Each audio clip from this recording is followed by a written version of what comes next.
بلکہ حقیقتاً جتنے شفاعت کرنے والے ہیں حضور صلی اللہ علیہ وسلم کے دربار میں شفاعت لائیں گے۔ اللہ کے حضور مخلوقات میں صرف حضور صلی اللہ علیہ وسلم شفیع ہیں۔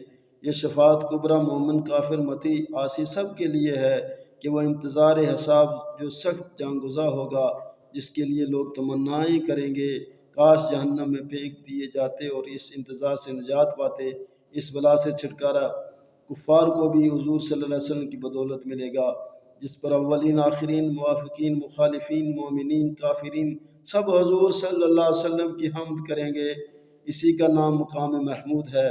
اور شفاعت کے اور اقسام بھی ہیں، مثلاً بہتوں کو بلا حساب جنت میں داخل فرمائیں گے، جس میں 4 ارب 90 کروڑ کی تعداد معلوم ہے۔ اس سے بہت زائد اور ہیں جو اللہ اور رسول عز و جل صلی اللہ علیہ وسلم کے علم میں ہیں۔ بتیرے وہ ہوں گے جن کا حساب ہو چکا ہے اور مستحق جہنم ہو چکے، ان کو جہنم سے بچائیں گے، بعضوں کی شفاعت فرما کر جہنم سے نکالیں گے، بعضوں کے درجات بلند فرمائیں گے، بعضوں سے تخفیف عذاب فرمائیں گے۔ ہر قسم کی شفاعت حضور صلی اللہ علیہ وسلم کے لیے ثابت ہے۔ شفاعت بالوجہت، شفاعت بالمحبت، شفاعت بالاذن، ان میں سے کسی کا انکار وہی کرے گا جو گمراہ ہے۔ منصب شفاعت حضور کو دیا جا چکا۔ حضور فرماتے ہیں صلی اللہ علیہ وسلم اوتیت الشفاعہ، اور ان کا رب فرماتا ہے وَاسْتَغْفِرْ لِذَنْبِكَ وَلِلْمُؤْمِنِينَ وَالْمُؤْمِنَاتِ، مغفرت چاہو اپنے خاصوں کے گناہوں اور عام مومنین مومنات کے گناہوں کی۔ شفاعت اور کس کا نام ہے؟ اللہم ارزقنا شفاعت حبیبک الکریم یوم لا ینفع مال ولا بنون الا من اتی اللہ بقلب سلیم۔ حضور صلی اللہ علیہ وسلم محبت مدار ایمان، بلکہ ایمان اسی محبت ہی کا نام ہے۔ جب تک حضور صلی اللہ علیہ وسلم کی محبت ماں باپ، اولاد و تمام جان سے زیادہ نہ ہو، آدمی مسلمان نہیں ہو سکتا۔ حضور صلی اللہ علیہ وسلم کی اطاعت عین طاعت الہی ہے۔ طاعت الہی بے طاعت حضور صلی اللہ علیہ وسلم ناممکن ہے۔ یہاں تک کہ آدمی اگر فرض نماز میں ہو، حضور صلی اللہ علیہ وسلم سے یاد فرمائیں، فوراً جواب دے، حاضر خدمت ہو، اور یہ شخص کتنی ہی دیر تک حضور صلی اللہ علیہ وسلم سے کلام کرے، بدستور نماز میں ہے، اس سے نماز میں کوئی خلل نہیں۔ حضور اکرم صلی اللہ علیہ وسلم کی تعظیم یعنی اعتقاد عظمت جزء ایمان اور رکن ایمان ہے، اور فعل تعظیم بعد ایمان ہر فرض سے مقدم۔ اس کی اہمیت کا پتہ اس حدیث سے چلتا ہے کہ غزوہ خیبر سے واپسی میں منزل صحابہ پر نبی صلی اللہ علیہ وسلم نے نماز عصر پڑھ کر مولا علی رضی اللہ تعالیٰ عنہ کی زانوں پر سر مبارک رکھ کر آرام فرمایا۔ مولا علی نے نماز عصر نہ پڑھی تھی، آنکھ سے دیکھ رہے تھے کہ وقت جا رہا ہے، مگر اس خیال سے کہ زانوں سرکاؤں تو شاید خواب مبارک میں خلل آئے، زانوں نہ ہٹایا یہاں تک کہ آفتاب غروب ہو گیا۔ جب چشم اقدس کھلی، مولا علی نے اپنی نماز کا حال عرض کیا۔ حضور صلی اللہ علیہ وسلم نے حکم دیا، ڈوبا ہوا آفتاب پلٹ آیا، مولا علی نے نماز ادا کی، پھر ڈوب گیا۔ اس سے ثابت ہوا کہ افضل العبادات نماز، وہ بھی صلاۃ الوسطیٰ نماز عصر، مولا علی نے حضور صلی اللہ علیہ وسلم کی نیند پر قربان کر دی۔ عبادتیں بھی ہمیں حضور صلی اللہ علیہ وسلم ہی کے صدقے میں ملی۔ دوسری حدیث کی تائید میں یہ ہے کہ غار ثور میں پہلے صدیق اکبر رضی اللہ تعالیٰ عنہ گئے، اپنے کپڑے پھاڑ کر اس کے سوراخ بند کر دیے، ایک سوراخ باقی رہ گیا، اس میں پاؤں کا انگوٹھا رکھ دیا۔ پھر حضور اکرم صلی اللہ علیہ وسلم کو بلایا، تشریف لے گئے، ان کے زانوں پر سر اقدس رکھ کر آرام فرمایا۔ اس غار میں ایک سانپ مشتاق کی زیارت رہتا تھا، اس نے اپنا سر صدیق اکبر کے پاؤں پر ملا۔ انہوں نے اس خیال سے کہ حضور صلی اللہ علیہ وسلم کی نیند میں فرق نہ آئے، پاؤں نہ ہٹایا، آخر اس نے پاؤں میں کاٹ لیا۔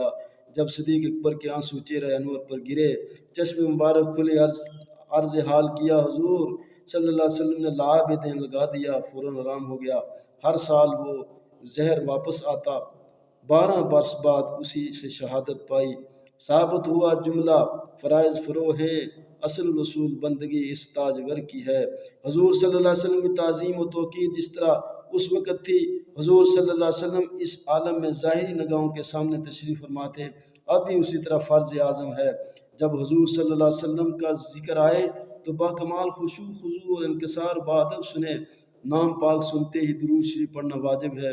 اللہم صلی علی سیدنا مولانا محمد معدن الجود والکرم وآلہ الکرام اصحاب الاعظام مبارک وسلم۔ حضور صلی اللہ علیہ وسلم سے محبت کی علامت یہ ہے کہ بکثرت ذکر کرے، درود شریف کی کثرت کرے، نام پاک لکھے تو اس کے بعد صلی اللہ علیہ وسلم لکھے۔ بعض لوگ برائے اختصار سلام یا سوال لکھتے ہیں، یہ محض ناجائز و حرام ہے، اور محبت کی یہ بھی علامت ہے کہ آل و اصحاب، مہاجرین، انصار، جمیع متعلقین، متوسلین سے محبت رکھے، حضور صلی اللہ علیہ وسلم کے دشمنوں سے عداوت رکھے، اگرچہ وہ اپنا باپ، بیٹا یا بھائی یا کنبا کے کیوں نہ ہوں، اور جو ایسا نہ کرے وہ اس دعویٰ میں جھوٹا ہے۔ کیا تم کو نہیں معلوم کہ صحابہ کرام نے حضور صلی اللہ علیہ وسلم کی محبت میں اپنے سب عزیزوں، قریبوں، باپ، بھائیوں، وطن کو چھوڑا، اور یہ کیسے ہو سکتا ہے کہ اللہ رسول عز و جل صلی اللہ علیہ وسلم سے بھی محبت ہو اور ان کے دشمنوں سے بھی الفت؟ ایک کو اختیار کر ضدین جمع نہیں ہو سکتی، چاہے جنت کی راہ چل چاہے یا جہنم کو جا۔ نیز علامت محبت یہ ہے کہ شان اقدس جو الفاظ استعمال کیے جائیں ادب میں ڈوبے ہوئے ہوں، کوئی ایسا لفظ جس میں کم تعظیم کی بو بھی ہو کبھی زبان پر نہ لائے۔ اگر حضور صلی اللہ علیہ وسلم کو پکارے تو نام پاک کے ساتھ ندا نہ کرے، یہ جائز نہیں، بلکہ یوں کہے یا نبی اللہ، یا رسول اللہ، یا حبیب اللہ۔ اگر مدینہ طیبہ کی حاضری نصیب ہو تو روضہ شریف کے سامنے 4 ہاتھ کے فاصلے سے دست بستہ جیسے نماز میں کھڑا ہوتا ہے، کھڑا ہو کر سر جھکائے ہوئے صلاۃ سلام عرض کرے، بہت قریب نہ جائے، ادھر ادھر دیکھے، اور خبردار آواز کبھی بلند نہ کرنا کہ عمر برس کا سارا کیا درا کارت جائے۔ محبت کی نشانی بھی ہے کہ حضور صلی اللہ علیہ وسلم کے اقوال و افعال و احوال لوگوں سے دریافت کرے، ان کی پیروی کرے۔ حضور صلی اللہ علیہ وسلم کے کسی قول، فعل، عمل و حالت کو جو بنظر حقارت دیکھے کافر ہے۔ حضور اقدس صلی اللہ علیہ وسلم اللہ کے نائب مطلق ہیں، تمام جہان حضور صلی اللہ علیہ وسلم کے تحت تصرف کر دیا گیا، جو چاہیں کریں، جسے چاہیں دیں، جس سے جو چاہیں واپس لیں۔ تمام جہان میں ان کے حکم کا پھیرنے والا کوئی نہیں، تمام جہان ان کا محکوم ہے، وہ اپنے رب کے سوا کسی کے محکوم نہیں۔ تمام آدمیوں کے مالک ہیں، جو انہیں اپنا مالک نہ جانے، حلاوت سنت سے محروم رہے۔ تمام زمین ان کی ملک ہے، تمام جنت ان کی جاگیر ہے۔ ملکوت السماوات والارض حضور صلی اللہ علیہ وسلم کے زیر فرمان ہے۔ جنت و نار کی کنجیاں دست اقدس میں دے دی گئیں۔